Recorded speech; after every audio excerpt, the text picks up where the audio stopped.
क्या लगता है जिस प्रकार से ईवीएम का मुद्दा पूरे देश में गूंज रहा है, आप भी आंदोलन करने की बात कर रहे हो, क्या लगता है ईवीएम बंद होगा देश में?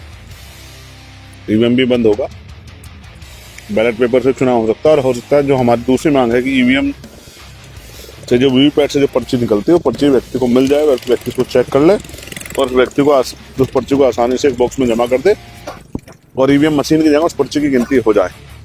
देखिए, कोई भी इलेक्ट्रॉनिक जो प्रोडक्ट है उसको 100% फिट नहीं माना जा सकता है। और ईवीएम पे तो खुद सुप्रीम कोर्ट इस बात को, ईवीएम को जो है सही नहीं मानता, इसलिए उन्होंने वीवीपैट लगाई।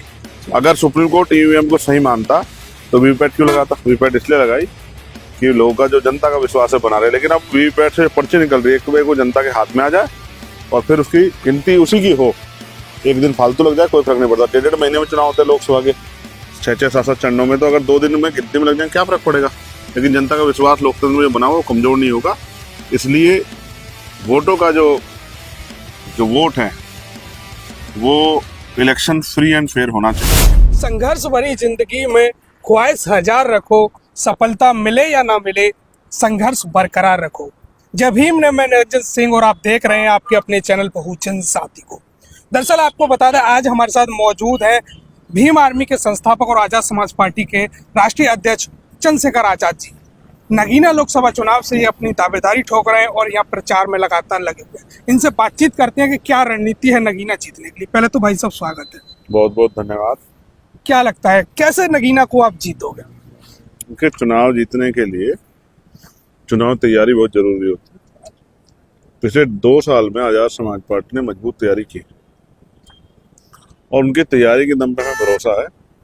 हमने अपने बूथ का संगठन बनाया है, बूथ कमेटियां बनाई है, तमाम तरह की जो लोगों के दुख सुख की में आने जाने की वो के लिए काम करने का जो जिम्मेदारी होती है हमने उसको अदा किया।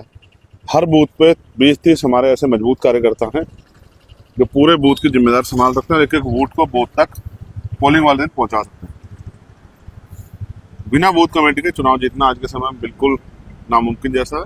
और हमारी तैयारियां पूरी, क्योंकि हम पे मजबूत वर्कर, मजबूत नेता और एक मजबूत स्थिति हमारी है। हमने बहुत प्यार कमाया है, यहाँ लोगों का विश्वास जीता। बहुत पुराने समय में भी जब हमारी पार्टी नहीं, तब यहाँ से हमारे 6-7 जिला पंचायत, 7-8 जिला अपने लोगों ने जिता के भेजा। जनता का प्यार आशीर्वाद हमारे साथ है और जनता के आशीर्वाद से, उनके सहयोग से और गरीबों की आवाज बनने के लिए, लोकतंत्र में अपना स्थान बनाने के लिए हम लोग इस लड़ाई को लड़ रहे हैं और जीतेंगे, पूरा भरोसा। क्या लगता है जिस प्रकार से ईवीएम का मुद्दा पूरे देश में गूंज रहा है, आप भी आंदोलन करने की बात कर रहे हो, क्या लगता है ईवीएम बंद होगा देश में?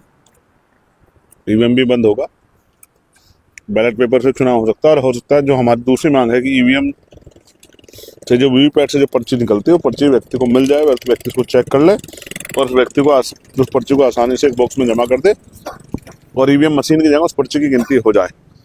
देखिए, कोई भी इलेक्ट्रॉनिक जो प्रोडक्ट है उसको 100% फिट नहीं माना जा सकता है।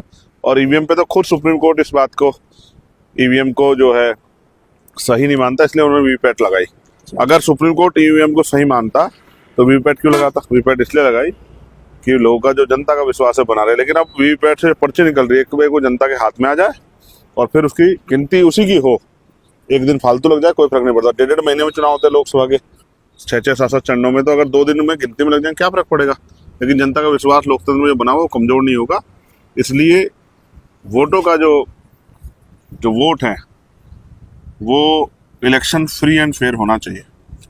क्या लगता है आपको गठबंधन में अभी तक नहीं लिया गया है? क्या दलितों से कांग्रेस पार्टी को नफरत है? नहीं, मैं किसी पर नफरत, देखो फिर आप समझो,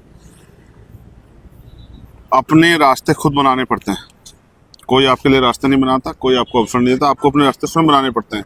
ये उनको तय करना है कि वो क्या करना चाहते हैं। आजाद समाज पार्टी ने तय कर लिया कि वो इस बार अपनी मेहनत से, अपनी ताकत से आगे बढ़ने वाली है। जो इस लड़ाई में हमारा साथ देगा उसका बहुत धन्यवाद, जो दल भी और जो नहीं देगा उसका भी बहुत बहुत धन्यवाद। आपके सामने बीजेपी, सपा, बसपा के तमाम प्रत्याशी पैसे वाले आएंगे, आप कैसे टक्कर दोगे उनको? ये लोकतंत्र है, बाबा साहब अम्बेडकर के संविधान ने जो ताकत हमें दी है, वोट डालने में पैसा नहीं लगता और हम प्रचार कर रहे हैं और हम पे एक मजबूत टीम है और जनता का प्यार आशीर्वाद हमारे साथ है। आप देखना, सबको मुकाबला भी करेंगे सबका और सबको हरा के भेजेंगे। क्या कहना चाहोगे नगीना वासियों के लिए? नगीना वासियों के लिए, नगीना में 3 बार चुनाव हुआ जब से परिसीमन होने के बाद सीट बनी, 2009 में, 14 में, 17, 19 में। 3 एमपी उन्होंने 3 अलग पार्टियों को देखे, समाजवादी का देखा, भाजपा का देखा, बसपा का देखा। अब वो इन तीनों पार्टियों से निराश, अब वो किसी नए व्यक्ति को मौका देना चाहते हैं। मैं उनको विश्वास दिलाता हूँ कि उनका एक एक वोट जाए नहीं जाएगा और चंद्रशेखर आजाद नेता बन के नहीं, बेटा बन के क्षेत्र की सेवा करेगा, हमेशा उनके सुख दुख में साथ रहेगा, उनके आवाज उठाने का काम करेगा। क्षेत्र में विकास के नए आयाम लिखे जाएंगे, बढ़िया स्कूल, बढ़िया कॉलेज, बढ़िया हॉस्पिटल, उद्योग धंधे, किसानों की फसल की समस्याओं पे, जो गुलदार की समस्या, तमाम तरह की जो मुसीबतें हैं, नौजवानों के लिए रोजगार के अवसर। और मैं स्पेशली ये कह रहा हूँ कि हम यहाँ, मैंने देखा कि जो प्रतिभाएं हैं ग्रामीण स्तर की, उनको कोई अवसर नहीं मिल रहा, उनके लिए भी नए अवसर प्राप्त कराएंगे कि उनका रास्ता भी आसान। तो ये हमारे साथ मौजूद थे आजाद